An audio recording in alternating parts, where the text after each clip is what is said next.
All right, let's dive right into this explainer. Today, we're looking at one of the most fundamental, elegant, and frankly mind-boggling processes in all of biology. We are going to explore the precise thermodynamic and molecular mechanics of DNA replication. We're talking about the sheer scale and absolute precision required just to sustain life. The tiny, microscopic mechanisms that allow an organism to flawlessly duplicate billions of base pairs of genetic code so traits can actually be passed down from one generation to the next. Here's our quick roadmap for today. 1. The basis of biological inheritance. 2. 3 competing DNA models. 3. Discovering semi-conservative replication. 4. The replication process, initiation. And finally, 5. The replication process, elongation. Okay, Section 1, the basis of biological inheritance. Think about it. Before every single cell division, an organism has to execute a completely flawless duplication process. We're talking about copying billions of letters with astonishing fidelity. A cell can't just split in half and kind of hope for the best, right? It needs a complete, perfectly identical set of instructions. So this quote really hits the nail on the head.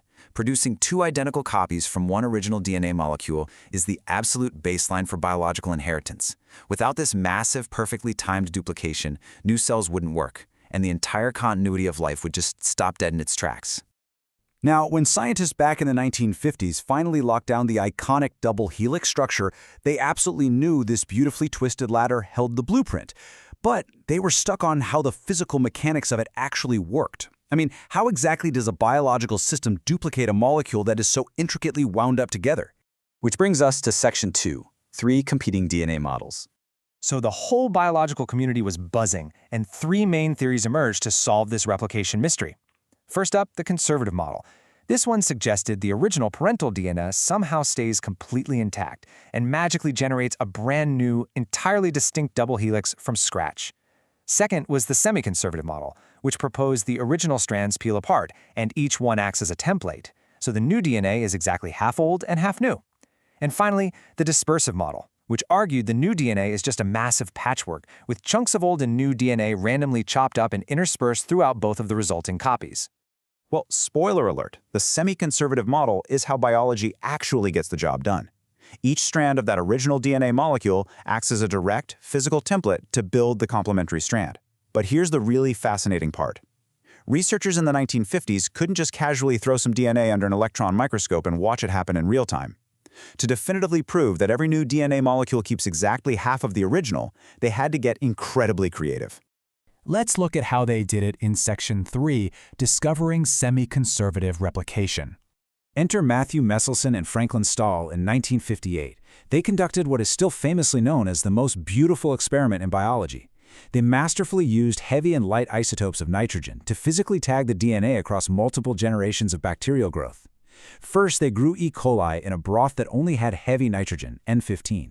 This basically forced the bacteria to weave that heavy isotope right into their genetic code. Then they sprang the trap.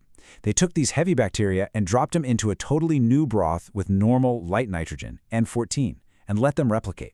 This meant any newly built DNA would have to be constructed out of the lighter stuff.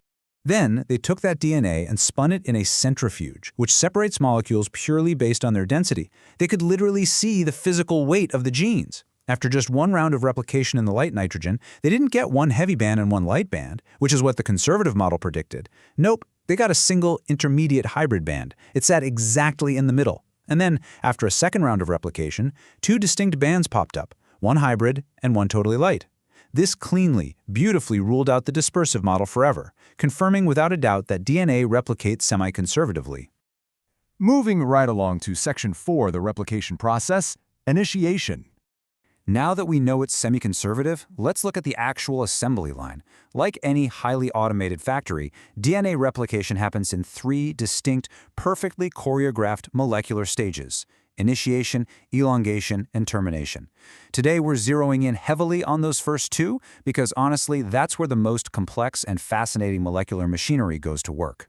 So initiation kicks off at a very specific sequence on the DNA called the origin of replication. And what's really crucial about this spot, especially in things like E. coli, is that it is super rich in adenine and thymine base pairs. This is just pure thermodynamic elegance, guys.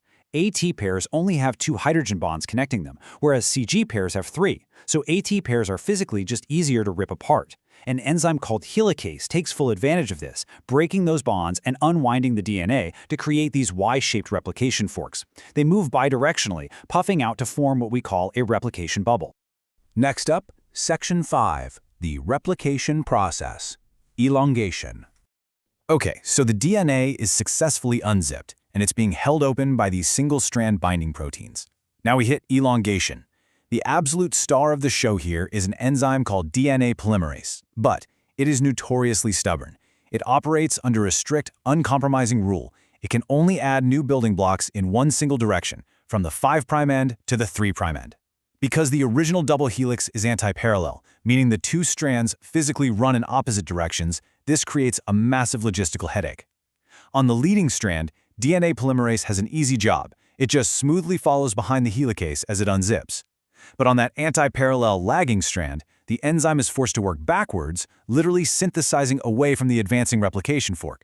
And because DNA polymerase can't just start building a chain out of thin air, it actually needs a pre-existing little hook to grab onto. An enzyme called RNA primase comes in and brilliantly lays down a short, complementary sequence called a primer. Now, for the leading strand, just one primer is enough to get the whole continuous train moving. But to solve that directional nightmare on the lagging strand, primase has to continually jump backward toward the opening fork, dropping down multiple primers over and over. This allows DNA polymerase to build a new DNA in these short, choppy little stretches known as Okazaki fragments. It is a wildly complex biological workaround, and your body executes it perfectly millions of times a day. Of course, as these molecular machines race along to copy billions of letters of genetic code at staggering speeds, they've got to have some sort of quality control, right? The biological polymerization process actually includes built-in proofreading to make sure the template is copied with immense accuracy. Specifically, the exonuclease activity of DNA polymerase acts basically like a molecular backspace key on your keyboard. By catching and replacing its own typos in real time, it drops the initial error rate of 1 in 100,000 nucleotides down to an absolutely mind-blowing 1 error in roughly 10 billion. And that brings us to a final thought I want to leave you with today. This incredible biological machinery works with near perfection. It really does. But with billions of base pairs to copy, what actually happens to an entire organism when one of those complex enzymes inevitably makes a mistake that somehow slips past that brilliant exonuclease proofreading?